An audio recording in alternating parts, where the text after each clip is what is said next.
Day 2, the extreme rallyists had their hands full negotiating hairpins too numerous to count from Daksumd all the way to Sinthan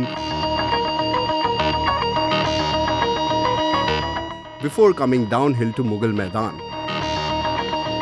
The route ran both ways, with each stage being 85 kilometers long.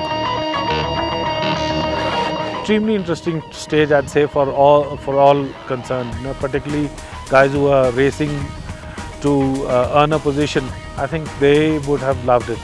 We're at the top of Sinthan Pass right now, and the stage will be live any minute. If you can see behind me, there's 29 kilometers of beautiful tarmac leading up to this point. But as you tip over, the road turns all slushy, rocky and gritty. If you ask me, that is serious gypsy territory. So will the XUV, the Cedia and the Baleno hold on to their top spots, or will the gypsy reclaim its lost pride? There's only one way to find out.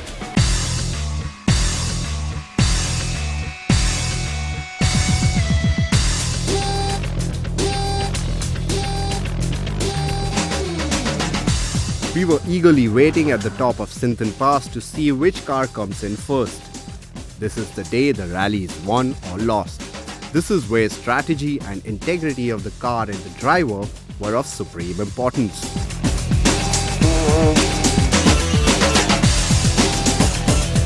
There was 23 seconds and I personally knew I'm going to go for it in the stage 1 the next day. We had a strategy like we'll go slow in the dirt. No matter what, we go down 2-3 places, it doesn't matter. We have to save the car. The reason is reliability issues.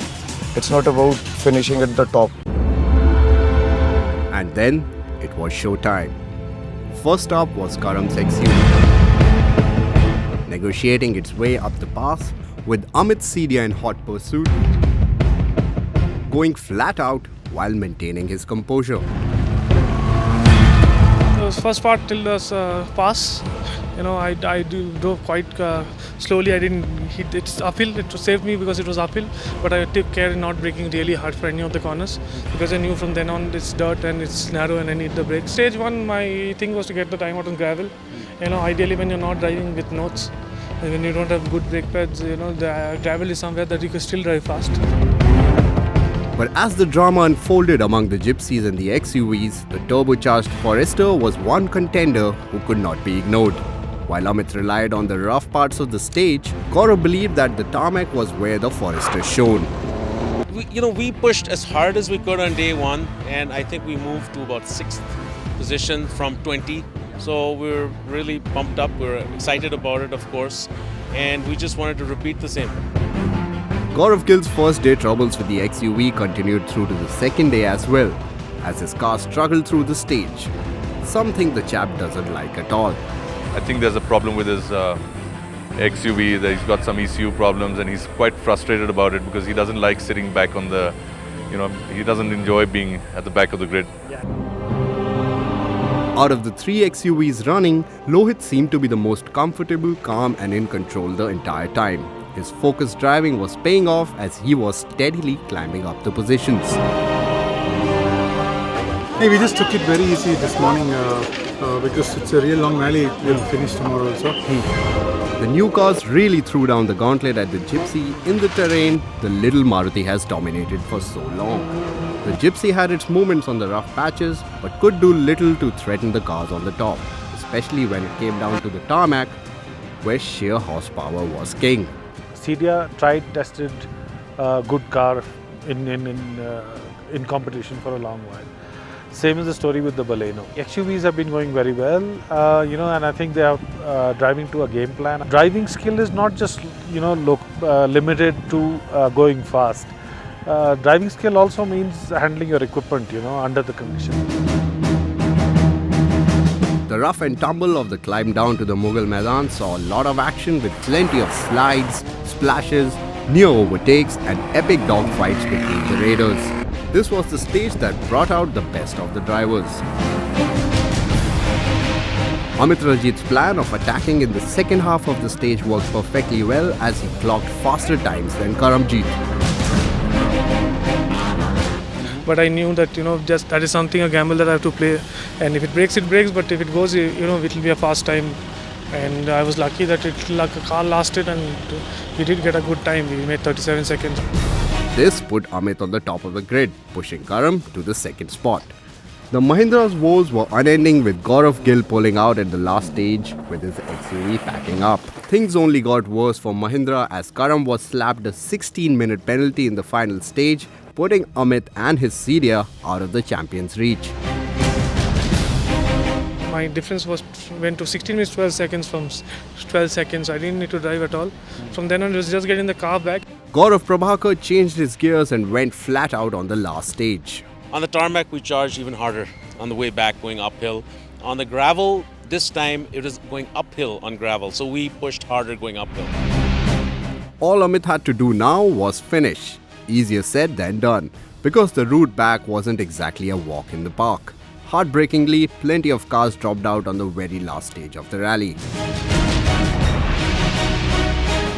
Nothing. Way back was, the longest 85 kilometers I've ever driven. And it's really hard to drive at a conservative pace for 85 kilometers. And then, you listen to every noise in the car and every stone that you hit. It feels like you're driving 180 instead of 80. Finish line was in Srinagar, and after 2 days of high-speed rallying of steep climbs, even steeper descents, sharp turns, flowing tarmac and rough rutty tracks, Amit Rajit Ghosh took the first position in his Cedia. This was the first time a car has won a rally of the Mughal road. The supposed underdog had come to the party. I'm the biggest underdog in this event. Yeah. I'm the one who can fail and say, okay, it was my first time. Yeah. But if I win, everybody else has to say why. It feels good, a win is always a win. Yeah. For the first time that I've come to a raid event to win the event, especially with all these SUVs there, it's a good feeling. Gaurav Prabhakar's persevering driving pushed him to the podium as well. He finished second in his Forester. We're very excited. We're very happy. We did well. The machine held together. A lot of hard work. Yeah. I personally put a lot of hard work into that car. Yeah. I pretty much engineered the whole thing, put the whole car together from concept to finish. So I'm very happy personally. Ravi's really happy. We've been at this for years and years. And, you got to respect the rally teams, the amount of work they do, and the people that win. It's incredible. I mean, it's hard work at the end of the day, and I really appreciate what the other winners, what they've gone through. So it feels great. It feels great. Team Mahindra found some salvation as Lohitars, Mahindra's Mr. Consistent, landed up in the third spot.